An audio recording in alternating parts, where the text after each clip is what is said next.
Hello everyone, இது distributor கம்ப்யூட்டிங்ல unit 2 ஓட 5வது லெக்சர். இந்த வீடியோல என்ன பார்க்க போறோம்னா ஸ்கேலார் டைம், வெக்டார் டைம் அப்படி என்னன்னு பார்க்க போறோம். ஸோ இது நம்ம ஆல்ரெடி பார்த்ததுதான். லாஜிக்கல் டைம்னு நம்ம ஃபர்ஸ்ட் கொஸ்டின் பார்த்தப்பயே இந்த ஸ்கேலார் டைம், வெக்டார் டைம் பார்த்ததுதான். ஸோ என்னன்னு பார்க்கலாம். ஸோ ஸ்கேலார் டைம் கேட்டாலும் இதை எழுதணும், லாம்பர்ட் டைம் ஸ்டெம் கேட்டாலும் இதை எழுதிக்கலாம். ஓகேவா? ஸோ ஸ்கேலார் டைம் என்னன்னு பார்ப்போம். Lampard algorithm is used to synchronise the logical clock. So logical கிளாக்கை சிங்க்ரனைஸ் பண்றதுக்கு லாம்பர்ட் அல்காரிதம் யூஸ் பண்ணுவாங்க. ஸோ சிங்க்ரனைஸ் அப்படின்னா என்னன்னா சிங்க் ஆகுறது, சேம் ஆகிருக்கா இல்லையா அப்படின்னு செக் பண்றது சிங்க்ரனைஸ். ஸோ அப்படி இப்போதைக்கு அப்படி தெரிஞ்சு வச்சுக்கோங்க. So the goal is to assign totally order time stamps to the events. So totally ஆர்டர்ங்கிறது இந்த கான்செப்ட் அப்புறம் பார்ப்போம். So totally order time stamps ஈவெண்ட்ஸ்க்கு அசைன் பண்றது இந்த ஸ்கேலார் டைமோட வேலை. ஓகேவா? ஸோ அதை எப்படி அசைன் பண்றாங்க, ஸ்கேலார் டைம் எப்படி அசைன் பண்றாங்கன்னு பார்ப்போம். ஸ்டெப்ஸ் என்னென்ன ஸ்டெப்ஸ் இருக்கு. All processes uses a counter with initial value of 0. So எல்லா ப்ராசஸ்மே ஒரு கவுண்டர் யூஸ் பண்றாங்க. கவுண்டர் என்னது? லாஜிக்கல் கிளாக் யூஸ் பண்றாங்க. இனிஷியல் வேல்யூ வந்து 0ன்னு வச்சுக்கிறாங்க. So the counter is incremented and assigned to each event as its time stamp. So இந்த கவுண்டரை வந்து ஒவ்வொரு ஈவெண்ட்டுக்குமே ஒவ்வொரு ஈவெண்ட்டை பாக்குறப்பையும் இன்க்ரிமெண்ட் பண்ணிட்டே வருவாங்க. ஸோ இன்க்ரிமெண்ட் பண்ணிட்டு அந்த வேல்யூவை அந்த ஈவெண்ட்டுக்கு அசைன் பண்ணிடுவாங்க டைம் ஸ்டாப்பா. ஸோ அதுக்கு பேர் தான் டைம் ஸ்டாப். ஃபர்ஸ்ட் கவுண்டர் 0ன்னு இருக்கும். ஒரு ஈவெண்ட்டை பார்த்ததும் அந்த கவுண்டரை இன்க்ரிமெண்ட் பண்ணுவாங்க. இன்க்ரிமெண்ட் பண்ணிட்டு வர்ற வேல்யூவை அந்த ஈவெண்ட்டோட டைம் ஸ்டாம்பா வச்சிருவாங்க. ஸோ இது எக்ஸாம்பிள் பார்க்கும்போது உங்களுக்கு தெளிவா புரியும். So third step, the sent event carries its time stamp. So ஒரு ஈவெண்ட் சென்ட் ஆகுதுன்னா அதோட டைம் ஸ்டாம்ப் வேல்யூ சேர்த்து சென்ட் பண்ணுவாங்க. ஏன்னு பார்ப்போம். அடுத்து ஃபார் ஏ ரிசீவ் ஈவெண்ட், ஒரு ரிசீவ் ஈவெண்ட் இருந்துச்சுன்னா இதான் முக்கியமான step. The time stamp is updated by. Time ஸ்டாம்பை எப்படி அப்டேட் பண்ணுவாங்கன்னா மேக்ஸ் ஆஃப் ரிசீவர் கவுண்டர் இல்லைன்னா message time stamp. So receiver கவுண்டர்ல உள்ள வேல்யூ இல்லைன்னா மெசேஜ் டைம் ஸ்டாம்ப்ல உள்ள வேல்யூ ரெண்டுல எது அதிகமான வேல்யூ, எது மேக்ஸிமம் வேல்யூவோ அதை எடுத்து +1 போட்டு இன்க்ரிமெண்ட் பண்ணுவாங்க. இது எக்ஸாம்பிள் பார்க்கும்போது புரியும். ஸோ இப்போ எக்ஸாம்பிள் பார்ப்போம். ஸோ இதான் 3 ப்ராசஸ் இருக்கு. 3 ப்ராசஸ்லயுமே நிறைய ஈவெண்ட்ஸ் நடக்குது. இந்த எல்லா ஈவெண்ட்ஸ்க்குமே நம்ம எப்படி லாஜிக்கல் கிளாக் யூஸ் பண்ணி டைம் ஸ்டாம்ப் அசைன் பண்றோம், எப்படி அப்டேட் பண்ணிட்டே வரோம் அப்படிங்கிறத பார்க்க போறோம். ஸோ அதுக்கு முன்னாடி P1, P2, P3 இந்த லைன்ங்கிறது ப்ராசஸ். அதே மாதிரி இந்த ரெட் டாட் வச்சிருக்கோம்ல, இந்த ரெட் டாட் எல்லாமே ஈவெண்ட்ஸ். P1ல நடக்கிற ஈவெண்ட்ஸ், P2ல நடக்கிற ஈவெண்ட்ஸ், P3ல நடக்கிற ஈவெண்ட்ஸ். ஸோ ஈவெண்ட்ஸ் நம்ம 3 டைப்ஸ் பார்த்தோம் ஃபர்ஸ்ட் யூனிட்ல. என்னென்னது? இன்டர்னல் ஈவெண்ட், எந்த ஆரோ மார்க்குமே இல்லைன்னா அது இன்டர்னல் ஈவெண்ட். ஓகேவா? ஸோ அடுத்து சென்ட் ஈவெண்ட், ரிசீவ் ஈவெண்ட். ஒரு ஆரோ மார்க் இருந்துச்சுன்னா ஆரோ மார்க் ஸ்டார்ட் ஆகிற இடம் வந்து சென்ட் ஈவெண்ட். இது சென்ட் ஈவெண்ட், இது வந்து ரிசீவ் ஈவெண்ட். ஓகேவா? ஸோ இந்த 3 ஈவெண்ட் தெரிஞ்சுக்கோங்க. ஸோ இப்போ எப்படி இன்க்ரிமெண்ட் பண்ணலாம்னு பார்க்கலாம். ஃபர்ஸ்ட் என்ன பார்த்தோம்? லாஜிக்கல் கிளாக் எப்பவுமே ஃபர்ஸ்ட் 0ல இருந்து ஸ்டார்ட் ஆகுது. ஸோ P1ஓட கிளாக் வந்து 0ல இருந்து ஸ்டார்ட் ஆகும். ஒவ்வொரு ஈவெண்ட்டை பார்க்க அதை இன்க்ரிமெண்ட் பண்ணிட்டே போகணும். ஸோ ஃபர்ஸ்ட் ஈவெண்ட்டை பார்த்தோன்னே இதோட வேல்யூ 1 ஆயிரும். ஸோ இந்த ஈவெண்ட்டோட டைம் ஸ்டாம்ப் வந்து 1. ஸோ அடுத்த செகண்ட் ஈவெண்ட் பார்க்கும், அதோட வேல்யூ 1 இன்க்ரிமெண்ட் ஆகும். ஸோ அப்போ என்ன வரும்? 2 வரும். அடுத்த ஈவெண்ட் பார்க்குறப்ப 3 வரும். அடுத்து இங்க ரிசீவ் ஈவெண்ட். ஸோ எல்லாத்துக்குமே இன்க்ரிமெண்ட் பண்ணிட்டே போக முடியாது. ரிசீவ் ஈவெண்ட் மட்டும் நம்ம வேற மாதிரி அப்டேட் பண்ணணும். அது எப்படி அப்டேட் பண்ணலாம்னு பார்க்கலாம். ஃபர்ஸ்ட் ஒரு ரிசீவ் ஈவெண்ட் வந்தோடனே அதை விட்டுட்டு அடுத்த ப்ராசஸ் அப்டேட் பண்ண ஆரம்பிச்சிருங்க. ஸோ இப்போ ரெண்டாவது ப்ராசஸ் பார்ப்போம். இதுலயுமே கவுண்டர் 0ல இருந்து தான் ஸ்டார்ட் ஆகும். ஓகேவா? ஸோ 0ல ஸ்டார்ட் ஆகுது. ஒரு ஈவெண்ட்டை பார்த்தோன்னே 1, இங்கே ரிசீவ் ஈவெண்ட் வருது. ஸோ இப்போ எப்படின்னு பார்ப்போம். ஸோ ரிசீவ் ஈவெண்ட் வர்றதுக்கு முன்னாடி அந்த சென்ட் கம்ப்ளீட் ஆயிடுச்சான்னு பாருங்க. இந்த ரிசீவ் வருதுன்னா இங்க சென்ட் கம்ப்ளீட் ஆயிடுச்சு. ஸோ சென்டோட டைம் ஸ்டெப் என்னது? 2. ஸோ அந்த 2ங்கிறது இந்த சென்டோட சேர்த்து சென்ட் ஆகும். ஸோ இப்போ இங்க ரிசீவ் அப்டேட் பண்ண போறோம். இந்த ஈவெண்ட் அப்டேட் பண்றப்ப நமக்கு ஆக்சுவலா இதுக்கு முன்னாடி என்ன இருந்துச்சு? 1ன்னு இருந்துச்சு. நமக்கு சென்ட்ல என்ன வந்துச்சு? 2ன்னு வந்திருக்கு. இந்த 2 டைம் ஸ்டாம்ப்ல எது கிரேட்டர் வேல்யூ, எது மேக்ஸிமம் வேல்யூன்னு பார்க்கணும். ஸோ 1 பெருசா 2 பெருசா? 2 தான் பெருசு. ஸோ அந்த 2க்கு 1 இன்க்ரிமெண்ட் பண்ணி எழுதணும்.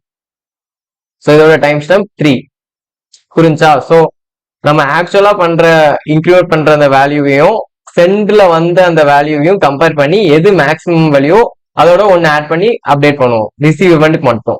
ஸோ இவ்வளவுதான். இந்த ஒரே ஒரு கான்செப்ட் மட்டும் தான் இதுல வரும். மீதி எல்லாமே சும்மா 1 ஆட் பண்ணி 1 பண்ணி போட போறீங்க.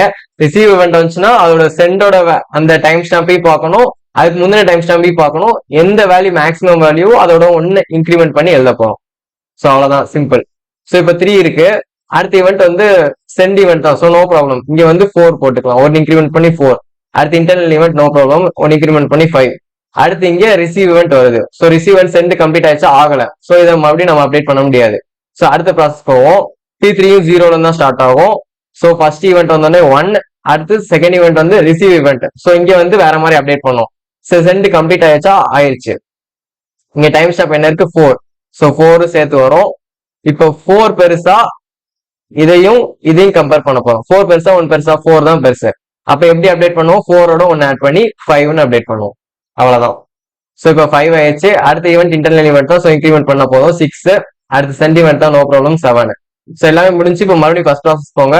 இந்த ரிசீவ் ஈவெண்ட் இப்ப நமக்கு தேவை. இந்த ரிசீவ் முடிஞ்சா சென்ட் முடிஞ்சு இங்க 7 இருக்கு. ஸோ 7 சேர்ந்து சென்ட் ஆகும். இப்ப 7 பெருசா இல்ல இந்த 3 பெருசான்னு பார்க்கணும். ஸோ 7 தான் பெருசு. அப்போ 1 இன்க்ரிமெண்ட் ஆகி 8 வரும். அடுத்த ஈவெண்ட் சென்ட் ஈவெண்ட் தான். ஸோ நோ ப்ராப்ளம் 9 வரும்.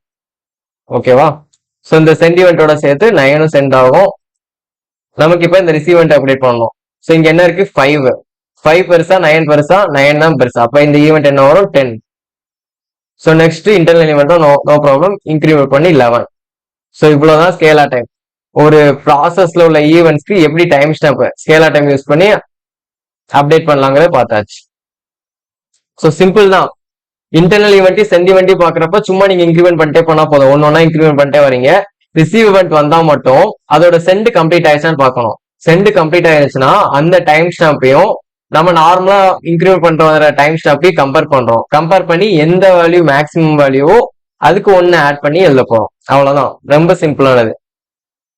ஓகேவா? இதான் இந்த ஸ்டெப்ல கொடுத்துருப்பாங்க. இப்ப இந்த ஸ்டெப்பை ரீட் பண்ணி பாருங்க, ஈஸியா புரியும். ஸோ நெக்ஸ்ட் எக்ஸாம்பிள் பார்த்தாச்சு.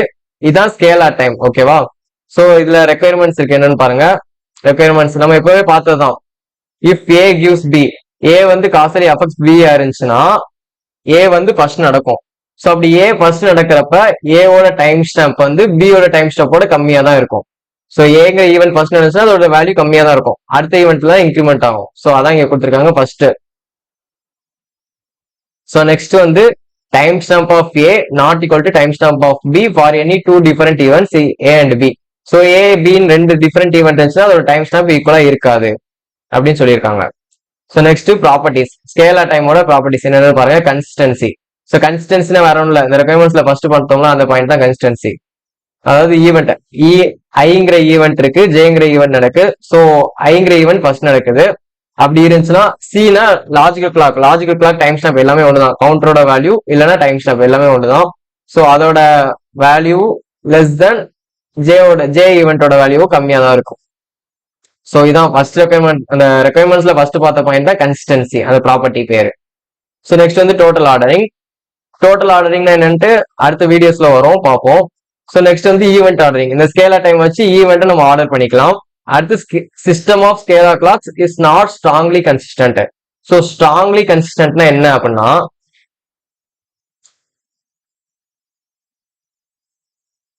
நம்ம ஃபர்ஸ்ட் பாயிண்ட்ல என்ன பார்த்தோம்? கன்சிஸ்டன்சின்னு பார்த்தோம். ஸோ இது வந்து கன்சிஸ்டன்சிங்கிற ப்ராப்பர்ட்டி. ஸோ ஸ்ட்ராங்லி கன்சிஸ்டன்ட்னா என்னன்னா, இப்ப கன்சிஸ்டன்சில என்ன அர்த்தம்? இது நடந்தா இது நடக்கும்னு சொல்லியிருக்காங்க. ஸ்ட்ராங்லி கன்சிஸ்டன்சினா இது நடந்தாலும் இது நடக்கணும், இது நடந்தாலும் இது நடக்கணும். ஸோ அப்படி நடக்காது. ஸ்கேலா கிளாக்கை பொறுத்த வரைக்கும் டைம் ஸ்டாம்போட வேல்யூ கம்மியா இருந்துச்சுன்னா ஈவென்ட் முன்னாடி நடந்துருச்சுன்னு அர்த்தம் கிடையாது. ஸோ இதான் ஸ்ட்ராங்லி கன்சிஸ்டன்ட். ஓகேவா? ஸோ ஸ்கேலா டைம் வந்து கன்சிஸ்டன்டா இருக்கும், ஆனா ஸ்ட்ராங்லி கன்சிஸ்டன்டா இருக்காது. நெக்ஸ்ட் வந்து வெக்டார் டைம். ஸோ ஸ்கேலா டைம்ல ஒரு சில டிமெரிட்ஸ் இருக்கு. அதை ஓவர் கம் பண்றதுக்காக வெக்டார் டைம்னு ஒன்று கொண்டு வந்தாங்க. என்னன்னு பார்ப்போம். A vector clock of a system of n processors. So நல்லா கவனிச்சுக்கோங்க. ஒரு சிஸ்டம்ல n ப்ராசஸர் இருந்துச்சுன்னா அதோட வெக்டார் கிளாக் எப்படி இருக்கும்னா, is an array of n logical clocks. n processor இருந்துச்சுன்னா n லாஜிக்கல் கிளாக்ஸ் இருக்கணும் ஒரு அரேல. ஓகே, அதான் vector clock. With 1 clock per process. ஒவ்வொரு கிளாக்கும் ஒவ்வொரு ப்ராசஸ். இப்போ எக்ஸாம்பிளுக்கு ஒவ்வொரு ப்ராசஸ்க்கும் ஒவ்வொரு கிளாக். இப்போ எக்ஸாம்பிளுக்கு இப்போ 3 ப்ராசஸ் இருக்குன்னு வச்சுக்கோங்களேன். So P1, P2, P3. So இந்த P1க்குன்னு ஒரு வெக்டார் இருக்கும். ஸோ வெக்டார்னா வேற ஒன்றும் ஒரு அரே. ஸோ P1க்கு ஒரு அரே இருக்கும். இந்த அரேல எத்தனை கிளாக்ஸ் இருக்கும்னா 3 ப்ராசஸ் இருந்துச்சுன்னா 3 கிளாக்ஸ் இருக்கும். ஸோ இங்க ஒரு கிளாக் இருக்கும், இங்க ஒரு கிளாக் இருக்கும், இங்க ஒரு கிளாக் இருக்கும். நம்ம ஒரே ஒரு கவுண்டர் வேல்யூ வச்சு அப்டேட் பண்ணோம் இல்லையா ஸ்கேலா டைம்ல. இங்க வந்து 3 கவுண்டர் வேல்யூ அப்டேட் பண்ண போறோம், அவ்வளவுதான். சோ எப்படி அப்டேட் பண்ணுவோம்னா, ஃபர்ஸ்ட் இந்த கிளாக் என்னன்னு பாருங்க. சோ P1க்கு ஒரு அரே இருக்கு. அதுல ஃபர்ஸ்ட் கிளாக் இருக்கும், செகண்ட் கிளாக் இருக்கும், தேர்ட் கிளாக் இருக்கும். ஃபர்ஸ்ட் கிளாக் வந்து P1ஓட கிளாக்க மென்ஷன் பண்ணும். செகண்ட் கிளாக் வந்து P1 பொறுத்த வரைக்கும் P2ஓட கிளாக் எங்க இருக்கு அப்படிங்கிற மென்ஷன் பண்ணும். தேர்ட் கிளாக் வந்து P1 பொறுத்த வரைக்கும் P3ஓட லாஜிக்கல் கிளாக் எந்த வேல்யூல இருக்கு அப்படிங்கிற மென்ஷன் பண்ணும். சோ அதே மாதிரி P2க்கு ஒரு கிளாக் இருக்கும், P2க்கு ஒரு அரே இருக்கும். சோ ப்ராசஸ் 2ல 3 கிளாக் இருக்கும். அதே மாதிரி இங்கேயும் ப்ராசஸ் 2ல ஃபர்ஸ்ட் கிளாக் வந்து ப்ராசஸ் 2 பொறுத்த வரைக்கும் ப்ராசஸ் 1ஓட லாஜிக்கல் கிளாக் எங்க இருக்கு. அடுத்து செகண்ட் கிளாக் வந்து அதோட லாஜிக்கல் கிளாக் தான், ப்ராசஸ் 2ஓட லாஜிக்கல் கிளாக். தேர்ட் கிளாக் வந்து ப்ராசஸ் 2 பொறுத்த வரைக்கும் ப்ராசஸ் 3ஓட வேல்யூ எங்க இருக்கு அப்படிங்கிறது தான். சோ இதே மாதிரி எத்தனை ப்ராசஸ் இருக்கோ அத்தனை லாஜிக்கல் கிளாக் இருக்கும். இது எக்ஸாம்பிள் பார்க்கும்போது புரியும்.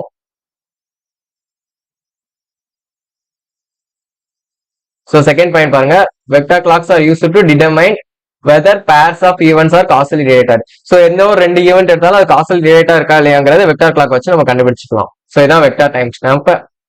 சோ ஸ்டெப்ஸ் இதுல என்னென்ன ஸ்டெப் இருக்குன்னு பார்ப்போம். சோ இது எக்ஸாம்பிள் சொல்லிட்டு சொல்றேன், அப்போ உங்களுக்கு ஈஸியா புரியும். சோ இப்ப என்ன பார்த்தோம், ஒவ்வொரு ப்ராசஸ்க்குமே எத்தனை ப்ராசஸ் இருக்கோ அத்தனை கிளாக்ஸ் இருக்கும். சோ இப்போ ஃபர்ஸ்ட் ப்ராசஸ் எப்பவுமே ஃபர்ஸ்ட் 0வால் தான் இனிஷியலைஸ் பண்ணிக்கணும், ஓகேவா. சோ P1, P2, P3 இருக்கு, 3 ப்ராசஸ் இருக்கு. அப்ப நமக்கு 3 வேல்யூ வரும். சோ ஃபர்ஸ்ட் 0 வச்சு இன்க்ரிமெண்ட் பண்ணி 0 வச்சு இனிஷியலைஸ் பண்ணிக்கிறேன். 0,0,0 இப்படிதான் இருக்கு. நம்ம என்ன பார்த்தோம், ஸ்கேலர் டைம்ல என்ன பார்த்தோம், ஒரு ஈவெண்ட்டை பார்த்தோம் இன்க்ரிமெண்ட் பண்ணணும்னு பார்த்தோம். சோ ப்ராசஸ் 1ல ஈவெண்ட் பார்த்தோம்னா ப்ராசஸ் 1ஓட வேல்யூ மட்டும் தான் இன்க்ரிமெண்ட் பண்ணணும். சோ இங்க ப்ராசஸ் 1ஓட லாஜிக்கல் கிளாக் என்னது, ஃபர்ஸ்ட் இது, ஓகேவா. சோ இந்த 0 மட்டும் தான் இன்க்ரிமெண்ட் பண்ணணும். சோ இப்போ ஃபர்ஸ்ட் ஈவெண்ட்டை பார்த்ததும் ஃபர்ஸ்ட் கிளாக்கை மட்டும் தான் இன்க்ரிமெண்ட் பண்ணணும், ஓகேவா. சோ ஃபர்ஸ்ட் என்னது 0 மட்டும் இன்க்ரிமெண்ட் பண்ணோம்னா 1, மீதி 2 கிளாக்கும் அப்படியே தான் இருக்கும். ஏன்னா ப்ராசஸ் 2 ப்ராசஸ் 3 நம்ம இன்னும் கண்டுக்கவே இல்லை. சோ 1,0,0. அடுத்து சென்டிமெண்ட் இருக்கு. சோ சென்டிமெண்ட் போய் நோ ப்ராப்ளம், நம்ம அந்த கிளாக் மட்டும் இன்க்ரிமெண்ட் பண்ணா போதும். சோ 2,0,0. எதுக்கு நம்ம இன்க்ரிமெண்ட் பண்ணிட்டே வரோம், நம்ம பார்த்ததான் ஒவ்வொரு ஈவெண்ட்டை பாக்குறப்பையும் நம்ம ஒரு வேல்யூ இன்க்ரிமெண்ட் பண்ணிட்டே வரோம். P1ல மட்டும் பாக்குறதுனால P1ஓட லாஜிக்கல் கிளாக் மட்டும் இன்க்ரிமெண்ட் பண்றோம். சோ நெக்ஸ்ட் 3 வெறும் இன்டர்னல் ஈவெண்ட் தான். சோ நம்ம இன்க்ரிமெண்ட் பண்ணா போதும், 3,0,0. சோ சிம்பிள் தான். அடுத்து 4 இதுவும் சென்ட் ஈவெண்ட் தான். சோ நோ ப்ராப்ளம், எதுவுமே பிரச்சனை இல்லை. ரிசீவ் ஈவெண்ட் வந்தா மட்டும் தான் நம்ம கொஞ்சம் செக் பண்ணணும். சோ 4,0,0. சோ நம்ம ஸ்கேலர் டைம்ல பார்த்த மாதிரி இங்கேயுமே சென்ட் ஈவெண்ட் அப்ப அதோட வெக்டார் அப்படியே காப்பி ஆகி போகும். சோ இங்க சென்ட் ஈவெண்ட் இருக்குல்ல, அப்ப 2,0,0 இங்க காப்பி ஆகி சென்ட் ஆகும். 2,0,0. ஓகேவா. அதே மாதிரி இங்கேயும் சென்ட் ஈவெண்ட் இருக்கு, இங்கேயும் 4,0,0 அந்த வெக்டர் காப்பி ஆகி போகும். சோ 4,0,0. சோ இப்போ ப்ராசஸ் 1க்கு முடிச்சாச்சு, ரொம்ப சிம்பிளா முடிஞ்சு. இப்போ ப்ராசஸ் 2ல பாருங்க, ஃபர்ஸ்ட் ஈவெண்ட் வந்து ப்ராசஸ் 2ல எப்பவுமே ஃபர்ஸ்ட் 0,0,0 தான் இன்க்ரிமெண்ட் ஆயிருக்கும், இனிஷியலைஸ் ஆயிருக்கும். எப்பவுமே 0ல தான் இனிஷியலைஸ் ஆயிருக்கும். சோ 0 தான் நம்ம ஸ்டார்ட் பண்றோம். சோ ஃபர்ஸ்ட் ஈவெண்ட் பார்ப்போம். ப்ராசஸ் 2ல பாக்குறதுனால ப்ராசஸ் 2ஓட லாஜிக்கல் கிளாக் மட்டும் தான் இன்க்ரிமெண்ட் ஆகணும், ஓகேவா. So 0,1,0. So next receive event வருது. சோ ரிசீவ் ஈவெண்ட் வர்றப்ப எந்த ப்ராசஸ்ல இருந்து வருதுன்னு பாருங்க. ஃபர்ஸ்ட் ப்ராசஸ்ல இருந்து ரிசீவ் ஈவெண்ட் வருது. சோ ஃபர்ஸ்ட் ப்ராசஸ்ல இருந்து வர்றப்ப இங்க என்ன செக் பண்ண போறோம்னா, நம்மளோட அரேல ஃபர்ஸ்ட் ப்ராசஸோட வேல்யூ என்ன இருக்கு, 0 இருக்கு. சோ வர்ற அந்த சென்ட் ஈவெண்ட்ல இருந்து வர்ற அரேல கவுண்டரோட ஃபர்ஸ்ட் ப்ராசஸோட கவுண்டர் வேல்யூ என்ன இருக்கு, 2 இருக்கு. சோ 0 பெருசா 2 பெருசா மேக்ஸிமம் வேல்யூ செக் பண்றோம். இதுல 2 தான் பெருசுங்கிறப்ப 2வை விட 1 இன்க்ரிமெண்ட் பண்ணி நம்ம வெக்டார்ல அதை அப்டேட் பண்ணணும். சோ புரிஞ்சா, எந்த ப்ராசஸ்ல இருந்து அந்த ரிசீவ் வருதுன்னு பார்க்கணும். சோ நம்ம ஃபர்ஸ்ட் ப்ராசஸ்ல இருந்து வர்றதுனால நம்ம வெக்டார்ல ஃபர்ஸ்ட் ப்ராசஸ்க்கு என்ன வேல்யூ கொடுத்துருக்கோம், 0.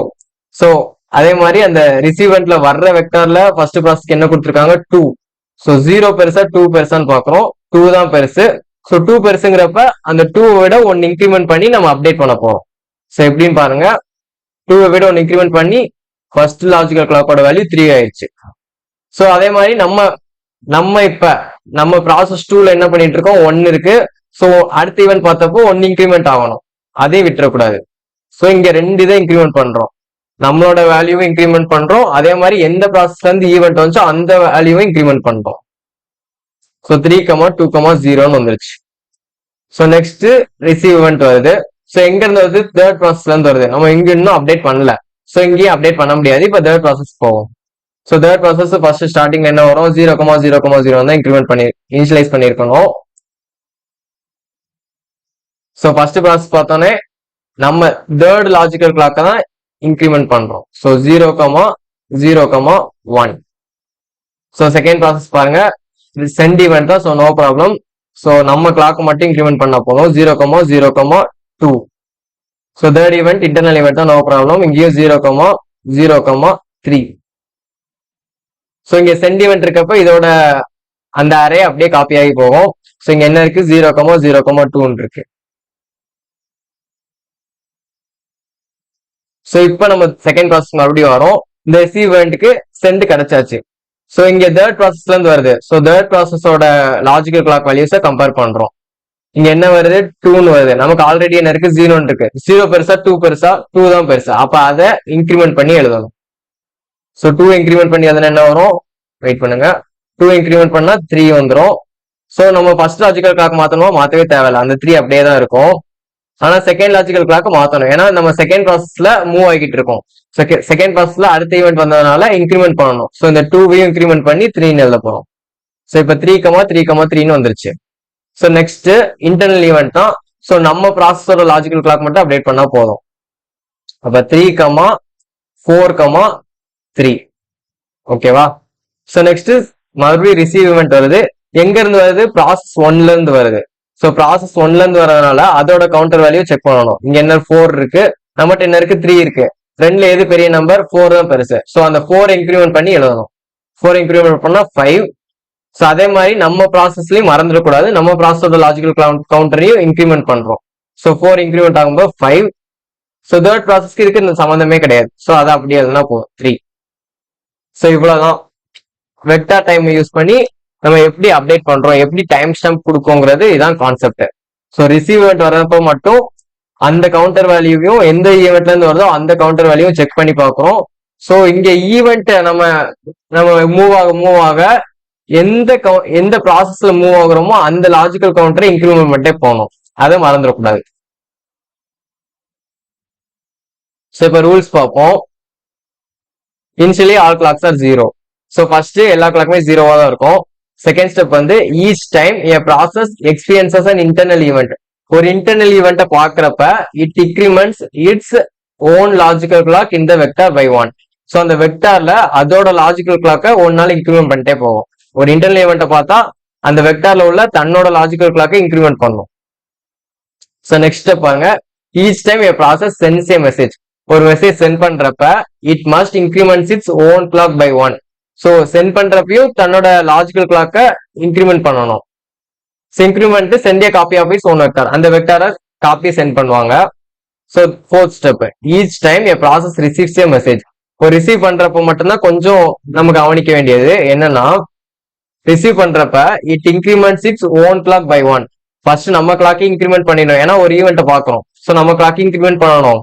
அதே மாதிரி and updates each element in the vector by taking maximum of the value in its own vector and the value from the vector in the received message.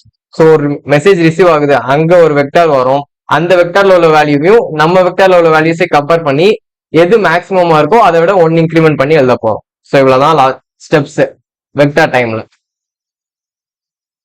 So இந்த example இன்னொருக்கா உங்களுக்கு புரியலன்னு இன்னொருக்கா பாருங்க, புரியும். ஸோ இதான் ஸ்கேலார் டைமும் vector டைமும். ஸோ இந்த வீடியோல இவ்வளவுதான். இந்த வீடியோ உங்களுக்கு யூஸ்ஃபுல்லா இருந்துச்சுன்னா உங்க ஃப்ரெண்ட்ஸ்க்கு ஷேர் பண்ணுங்க, நம்ம சேனலை சப்ஸ்கிரைப் பண்ணிக்கோங்க. நெக்ஸ்ட் வீடியோல பார்க்கலாம். தேங்க்யூ. ஜெய் ஹிந்த்.